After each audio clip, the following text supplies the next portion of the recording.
you imagine sitting in your home and all of a sudden soldiers barge in and take you away?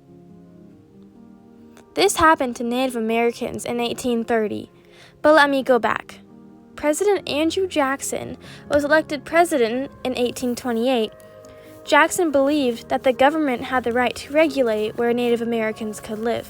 Plus, all the Americans wanted the land the Indians had, so the Indian Removal Act was signed into law on May 28, 1830. Jackson said that the removal of the Native Americans would incalculably strengthen the southwestern frontier, clearing Alabama and Mississippi of their Indian populations. He said would enable those states to advance rapidly in population, wealth, and power. Some might say, how does this have anything to do with how things are run today? Well, the Indian Removal Act impacted a lot of people. Think about what I said in the beginning.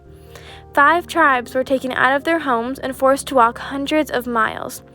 More than 80,000 Americans were forced, sometimes by the U.S. military, to abandon their homes and relocate to Indian Territory. That eventually became the state of Oklahoma. Approximately 15,000 people died during their relocation. Now you're probably wondering, how did they die? They died of illness.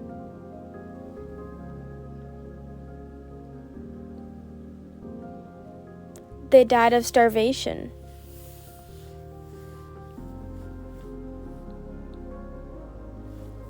They died of extreme weather.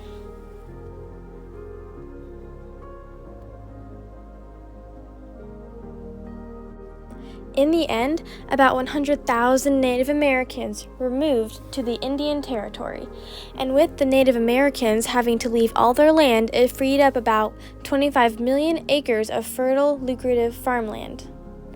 The trails that the Native Americans traveled is now called the Trail of Tears or the Trail of Death. All in all, the Native Americans were deeply impacted by the Indian Removal Act.